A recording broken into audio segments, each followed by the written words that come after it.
Hello students, welcome to my channel. तो आज मैं आपको चैप्टर नंबर 3 मैट्रिसेस की एक्सरसाइज 3.2 का क्वेश्चन नंबर 20 करवाने जा रही हूँ। हमें दिया है the book shop of a particular school has 10 dozen chemistry books, 8 dozen physics books, 10 dozen economic books. Their selling prices are 80, 60 and 40 rupees each respectively. Find the total amount the bookshop will receive from selling all the books using matrix algebra. तो question number 20 में हमें बोला है कि एक particular school की ना book shop है और इस बुक शॉप में 10 डजन केमिस्ट्री की बुक्स हैं, 8 डजन फिजिक्स की बुक्स हैं और 10 डजन इकोनॉमिक्स की बुक्स हैं। ठीक है, और आगे हमें बोला है कि हर एक बुक का जो सेलिंग प्राइस है ना वो कितना है।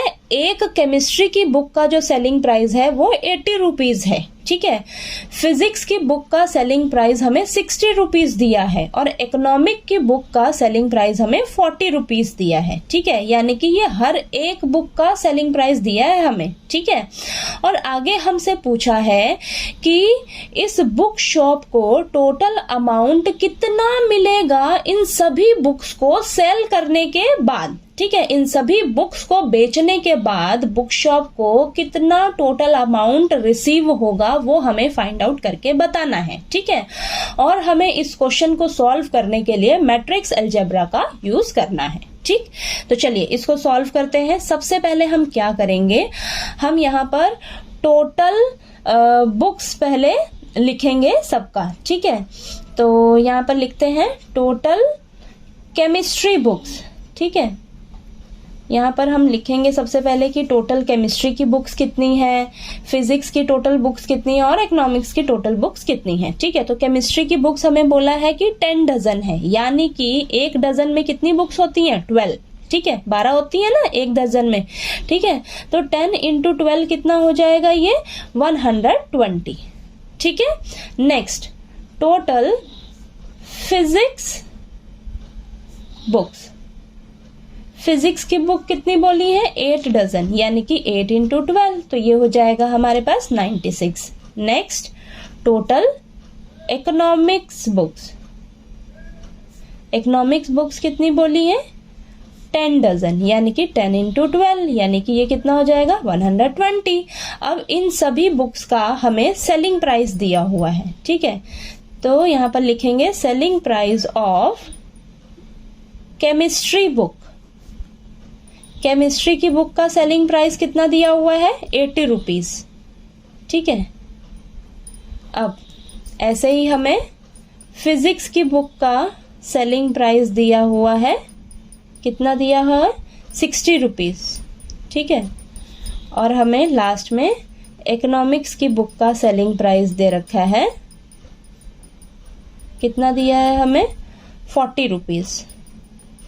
ठीक है, तो ये समझ आया, हमें ये चीजें क्वेश्चन में गिवन है। ठीक है, अब इसे सॉल्व करने के लिए हमें क्या करना है, मैट्रिक्स अलजेब्रा का यूज करना है। ठीक है, तो हमें देखिए अब जो बुक शॉप वाला है वो टोटल अमाउंट उसको कितना रिसीव होगा इन सभी बुक्स को बेचने के बाद। अगर हम सिंपली इसे सॉल्व करें तो हम कैसे करेंगे, केमिस्ट्री की बुक टोटल कितनी है 120 और एक बुक कितने की है 80 रुपीज की। ठीक है, तो इन दोनों को मल्टीप्लाई कर देंगे। फिर हम क्या करेंगे, फिजिक्स की बुक 96 है टोटल और 60 रुपीज की एक बुक है, तो इनको मल्टीप्लाई करेंगे। फिर लास्ट में इकोनॉमिक्स की बुक को मल्टीप्लाई करेंगे उसके प्राइस से। ठीक है, फिर सभी का हम टोटल निकाल देंगे तो हमारे पास टोटल अमाउंट रिसीव हो जाएगा कि बुक शॉप को इतना अमाउंट मिल रहा है। ठीक है, तो इस तरीके से हम सिंपली सॉल्व करेंगे। ठीक, लेकिन अब हमें मैट्रिक्स अलजेब्रा का यूज करके इसे सॉल्व करना है। ठीक है, तो हम क्या करेंगे, इनमें से किसी को एक को रो वाइज लेंगे और एक को कॉलम वाइज लेंगे। ठीक है, फिर इनको आपस में मल्टीप्लाई करेंगे, फिर हमें आंसर मिल जाएगा। तो मैं इसे क्या कर रही हूँ, रो की फॉर्म में ले रही हूँ। ठीक है, तो ये हो जाएगा 120, 96 और ये 120 मल्टीप्लाई, इसे मैं कॉलम वाइज ले रही हूँ, तो ये आ जाएगा हमारे पास 80, 60 और ये 40। ठीक है, तो चलिए फटाफट से मल्टीप्लाई करते हैं। तो देखिए हमारे पास आएगा 120 into 80 plus 96 into 60 plus 120 into 40। ठीक है, तो ये आ जाएगा आपके पास। तो चलिए इसको सॉल्व करते हैं। तो ये आएगा हमारे पास ये आ जाएगा 9600 देन ये आएगा हमारे पास 5760 प्लस इन दोनों को मल्टीप्लाई करेंगे तो हमारे पास आएगा 4800। ठीक है, अब इन सभी को हम ऐड करेंगे तो हमारे पास देखिए क्या आएगा 20160। ठीक है, ये आएगा, यानी कि बुक शॉप को टोटल अमाउंट कितना रिसीव हो रहा है यहाँ पर लिखेंगे हम। तो देखिए यहाँ पर मैंने लिख दिया है कि जो बुक शॉप है उसको टोटल अमाउंट कितना रिसीव हो रहा है इन सभी बुक्स को बेचने के बाद 20,160 रुपीज। ठीक है, इतना अमाउंट उसे रिसीव हो रहा है। ठीक है, तो क्वेश्चन नंबर 20 में हमसे यही पूछा था। ठीक, तो आपको ये क्वेश्चन अच्छे से क्लियर हो गया होगा। कहीं कोई डाउट लगे आपको तो प्लीज़ आप मेरे से पूछिएगा, और अगर आपको मेरा पढ़ाया हुआ अच्छा लगे तो प्लीज़ मेरे वीडियो को लाइक कीजिए, शेयर कीजिए और ज़्यादा से ज़्यादा सब्सक्राइब कीजिएगा मेरे चैनल को। Thank you so much.